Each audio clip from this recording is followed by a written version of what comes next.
오늘 배울 말씀은 유다서 1장 1절입니다. 오늘부터 배우게 될 성경 말씀은 유다서라는 서신서입니다. 저자는 유다라는 사람인데 성경학자들은 예수님의 친동생 유다가 이 선지서의 기록자라고 보고 있습니다. 본문 1절을 보시기 바랍니다. 예수 그리스도의 종이요 야고보의 형제인 유다는 부르심을 받은 자, 곧 하나님 아버지 안에서 사랑을 얻고 예수 그리스도를 위하여 지키심을 받은 자들에게 편지하노라. 여기서 보면 야고보의 형제인 유다라고 나와 있습니다. 신약 성경에 보면 야고보서가 나오는데 성경학자들은 야고보서의 저자를 예수님의 친동생 야고보라고 여기고 있습니다. 오늘 본문 1절에 보면 야고보의 형제 유다라고 나와 있는데 여기서 형제라는 말이 단순히 영적인 관계만 말하는 것이 아니라 핏줄의 관계, 즉 야고보와 유다가 친형제의 관계에 있다는 사실을 알려주고 있다고 보고 있습니다. 정리하자면 야고보서의 저자와 유다서의 저자 모두 마리아에게서 난 동생들이라고 볼 수 있는 것입니다. 복음서 말씀을 보면 예수님의 동생들은 처음에 예수님을 메시아로 믿지 않았습니다. 우리는 이미 복음서 말씀을 통해서 예수님이 요셉과 마리아의 육신적인 관계에서 잉태된 분이 아니라 오직 성령님을 통해 마리아에게 잉태되었다는 사실을 알고 있습니다.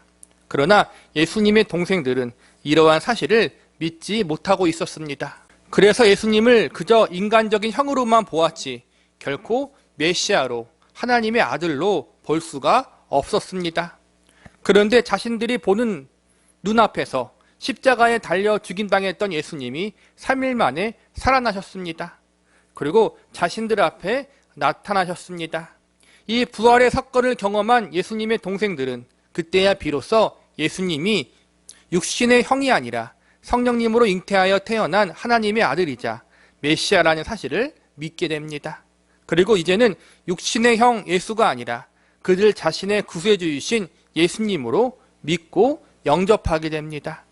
예수님의 육신의 형제들까지도 그분을 메시아요 구세주라고 믿었으니 당시 초대교회의 많은 성도들이 더욱 담대함과 확신함을 가지고 신앙생활을 할 수 있었을 것입니다.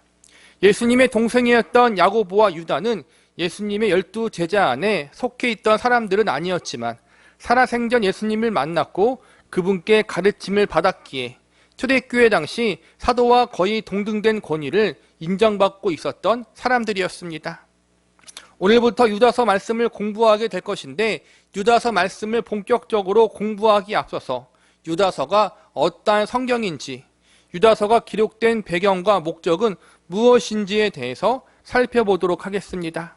가장 먼저 유다서가 기록된 배경과 목적에 대해서 살펴보겠습니다. 우리가 앞서 배웠던 골로새서, 빌립보서와 같은 말씀들은 1차적으로 특정 대상을 염두에 두고 기록한 서신입니다. 골로새서는 골로새 도시에 있는 교회와 교인들에게, 빌립보서는 빌립보 교회와 교인들에게 보내는 서신서입니다. 그래서 서신서의 이름이 편지를 받게 되는 대상과 관련되어 있습니다. 반대로 베드로전서와 후서, 그리고 유다서와 같은 경우는 특정 대상을 위하여 기록되었기보다는 그 당시 존재했던 모든 교회와 성도들을 대상으로 기록한 서신서이기 때문에 공동 서신서라고 부릅니다. 유다서는 빌립문서와 동일하게 내용과 분량이 한 장밖에 되지 않습니다. 총 25절에 이르는 아주 짧은 내용을 담고 있습니다. 유다서가 기록된 시기는 교회와 성도들을 향한 유대인들의 박해와 이방인들의 핍박이 심해지고 있었던 시점이었고 이단의 무리들이 일어나 교회와 성도들을 미혹하며 혼란스럽게 하고 있었던 시기였습니다. 유다서는 이 중에서 교회와 성도들의 건강한 신앙을 위협하고 흔들었던 이단 세력들을 어떻게 분별하고 대처해야 하는지에 대한 방법을 알려주고 있습니다. 유다서의 주요 내용을 간단히 정리하자면 다음과 같습니다. 첫 번째로 교회와 성도들이 조심해야 할 이단들의 특징과 모습을 알려주고 있습니다. 본문 4절을 보시기 바랍니다. 이는 가만히 들어온 사람 몇이 있음이라. 그들은 옛적부터 이 판결을 받기로 미리 기록된 자니 경건하지 아니하여 우리 하나님의 은혜를 도리어 방탕한 것으로 바꾸고 홀로 하나이신 주제, 곧 우리 주 예수 그리스도를 부인하는 자니라. 오늘날도 참으로 이단들이 많이 있지만 초대교회 당시에도 여러 이단들이 다양한 모습과 모양으로 존재하고 있었습니다. 그런데 가장 큰 문제는 이러한 이단들 중에 몰래 교회에 침투하여 교회를 혼란스럽게 만들고 교인들을 미혹하는 악질적인 이단들이 있었다는 것입니다. 그래서 4절에 보면 가만히 들어온 사람이 있다고 이야기하고 있습니다. 본문 12절을 보시기 바랍니다. 그들은 기탄 없이 너희와 함께 먹으니 너희의 애찬의 암초요 자기 몸만 기르는 목자요 바람에 불려가는 물 없는 구름이요 죽고 또 죽어 뿌리까지 뽑힌 열매 없는 가을 나무요. 여기서 보니까 그런 이단들이 기탄 없이 너희와 함께 먹고 있으니라고 나왔습니다. 이미 이러한 이단 세력들이 기존 교회 안에 침투하여 기존 성도들과 함께 교제하는 자리에까지 와 있었다는 것입니다. 그리고 여기서 보니까 애찬의 암초라고 나왔는데 애찬이란 식사와 함께 성찬식을 같이 하는 것을 말합니다. 오늘날에는 식사와 성찬식을 따로 하지만 초대교회 당시에는 식사를 하면서 자연스럽게 성찬식을 같이 행했습니다. 식사의 자리, 성찬의 자리에까지 거리낌 없이 이단 세력의 사람들이 참여했다는 것입니다.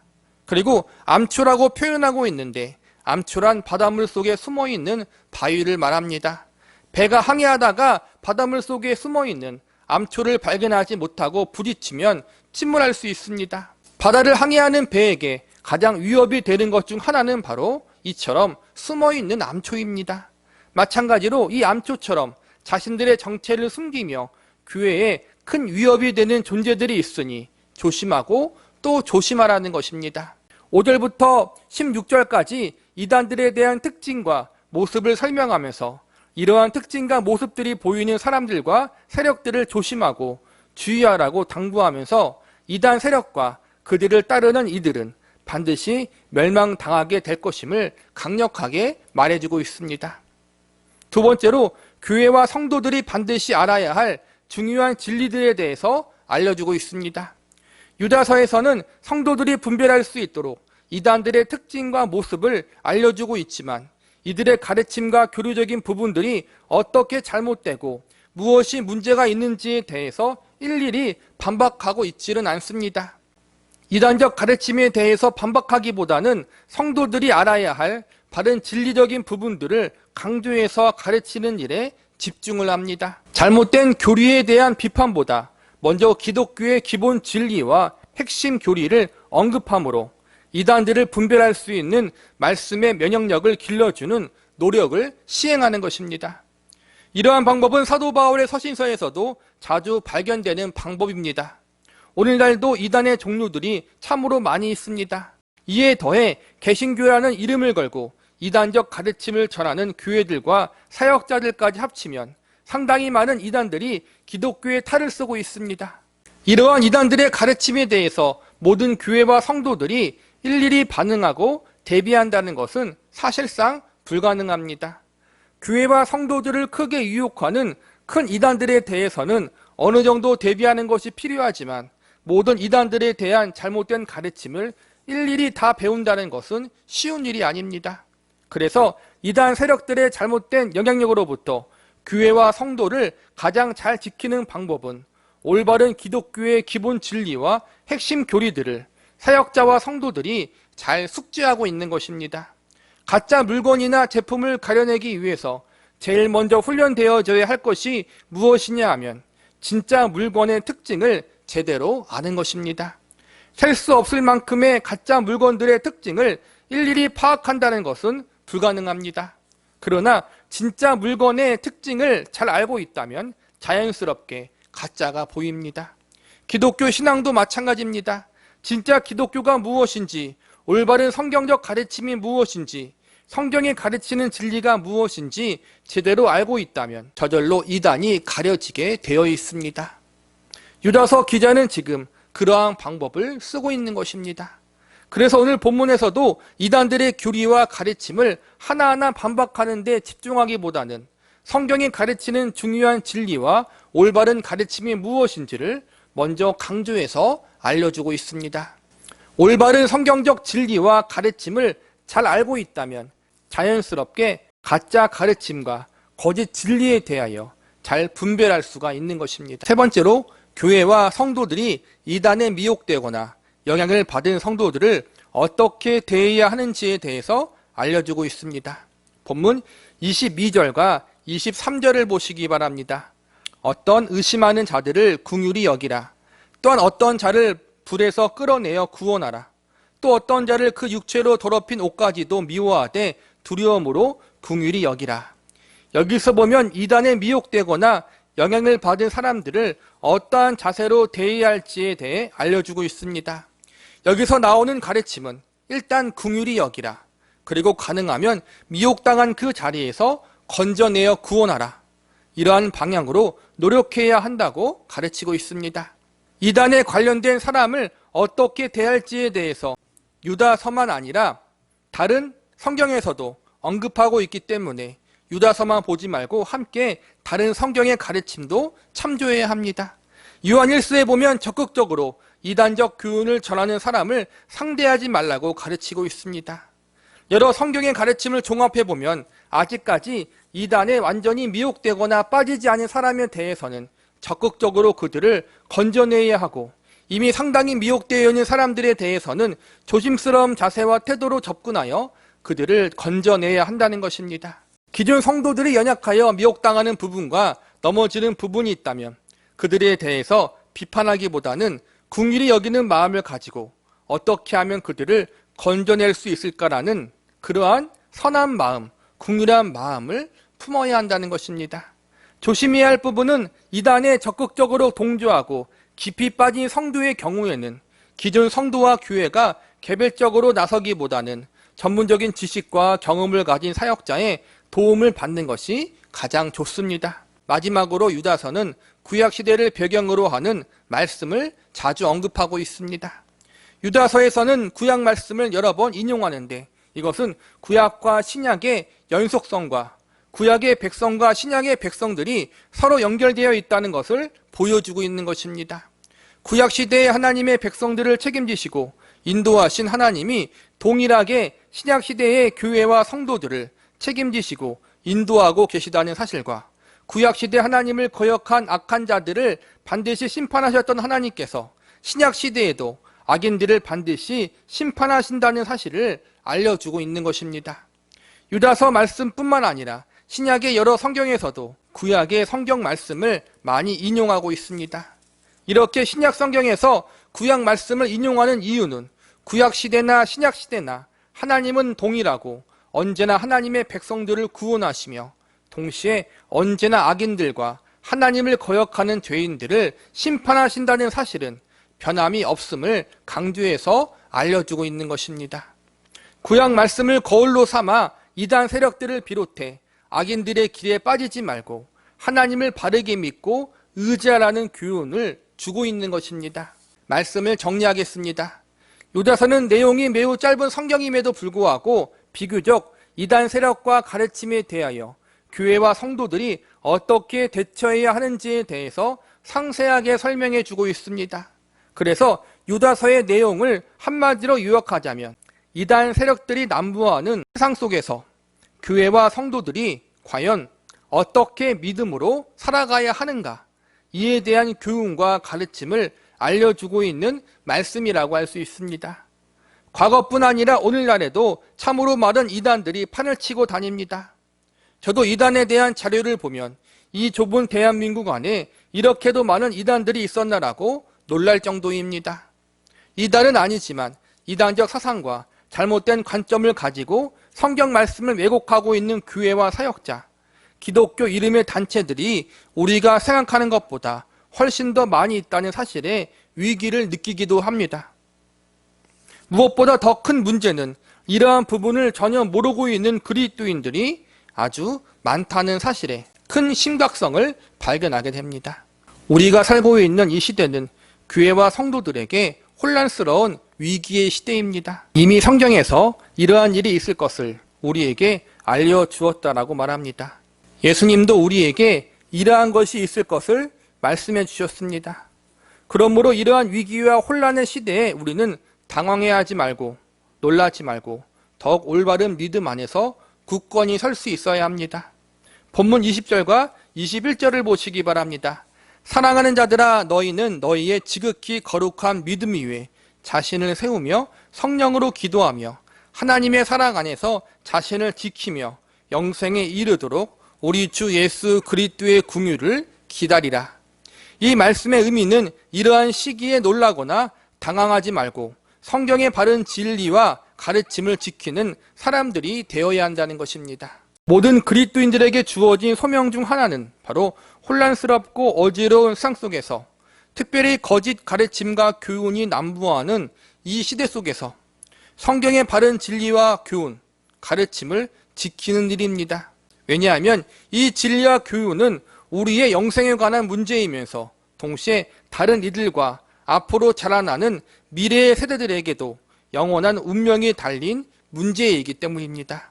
우리가 잘 지켜야 앞으로 그들에게 바른 성경의 진리와 교훈, 가르침들을 알려줄 수 있습니다. 우리가 잘못하면 미래의 세대가 잘못된 길로 갈 수도 있습니다. 저도 나이가 많진 않지만 어린 시절 배웠던 옳지 못한 신학과 잘못된 성경적 가르침에 대하여 많은 피해를 본 사람입니다. 이단까지라고 할 수는 없지만 건강하지 못한 성경의 교훈과 가르침을 배우며 자라왔습니다. 첫 단추가 정말로 중요하듯 신앙적 양육을 어떻게 받느냐의 문제가 참으로 중요하다는 것을 지금에서야 더욱 절실하게 배우는 중입니다. 저도 마찬가지지만 우리의 대부분은 자신이 어릴 적 다녔던 교회, 우리의 부모가 다녔던 교회를 자연스럽게 따라다니고 그 교회와 담임교육자의 신학과 신앙을 닮아갈 수밖에 없습니다. 나의 모교회가 가르쳐준 대로 신앙생활을 따라가게 되어 있습니다. 정말 건강한 교회, 건강한 신앙을 가진 목회자가 속한 곳에서 신앙을 잘 배우면 좋겠지만 그러지 못하는 경우도 참으로 많이 있습니다. 나이를 먹고 신앙이 자라나면서 어린 시절과 미성숙한 시절에 배웠던 잘못된 가르침과 교훈들을 빼내고 고치는 데 참으로 오랜 시간이 걸리는 것 같습니다. 우리의 믿음, 우리의 신앙은 우리들만의 것이 아닙니다. 우리의 신앙과 믿음은 우리는 물론이고 우리의 가족과 자녀들, 우리의 후배들에게 잘 계승되어질 수 있도록 잘 전달하고 가르쳐 주어야 하는 공동의 유산입니다. 그러므로 우리는 바른 신앙과 믿음에 대한 책임감을 가지고 있어야 합니다.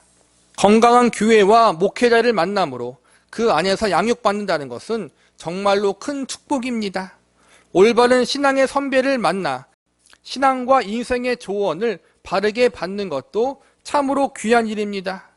저는 개인적으로 그때 그 목사님이, 그 선배님이 우리에게 조금만 더 바르게 이끌어 주었다면, 바르게 우리를 가르쳐 주고 양육해 주었다면, 성경적으로 신앙적으로 잘 조언해 주었다면 더 좋았을 텐데라는 아쉬운 마음이 살면서 더욱 절실하게 듭니다. 인생도 그렇고 신앙생활도 시행착오가 반드시 필요합니다. 아닌 것을 겪어봐야 진짜가 무엇인지도 알기도 하고 실패를 경험해 보아야 더욱 조심하고 겸손하게 됩니다. 그러나 필요 이상으로 시행착오를 많이 겪는 것은 아쉽고 안타까운 일입니다. 직접 부딪혀보면 좋지만 모든 것을 다 경험할 수는 없기 때문입니다. 우리가 직접 경험해보고 그것이 아닌 것을 배우고 깨닫는 것은 중요하지만 모든 것을 다 경험하기에는, 모든 것을 다 시행착오를 겪기에는 시간이 부족합니다. 그래서 우리에게는 너무 많이 잘못 돌아가지 않도록 신앙적 양육과 조언을 해줄 좋은 믿음의 선배와 신앙의 유산들이 필요합니다. 이러한 면에서 저와 여러분이 믿음의 선배들이 되어야 하고 저와 여러분이 좋은 신앙의 유산을 우리의 후손들과 후배들에게 남길 수 있는 사람들이 되어야 합니다. 우리 교회가 저와 여러분이 그러한 역할, 소명을 잘 감당할 수 있기를 소망합니다. 유다서 말씀은 진리를 지키고 수고하는 일이 교회와 성도들에게 주어졌다는 사실을 알려주고 있습니다. 하나님이 우리를 이 일에 부르셨습니다. 우리의 신앙, 우리의 믿음은 저와 여러분만의 것이 아닙니다. 우리는 우리의 자녀들과 후손들, 후배들에게 바른 진리를 가르치고 전달해 주는 소명을 받은 사람들입니다. 성경의 진리를 지키고 잘 전달하는 일에 우리를 부르시고 하나님이 우리에게 그 일을 맡기셨습니다. 유다서 말씀을 통해서 우리가 어떻게 진리를 지키는 일과 그 진리를 잘 전달하고 계승할 수 있는지를 제대로 또한 바르게 배울 수 있는 시간이 되기를 바랍니다.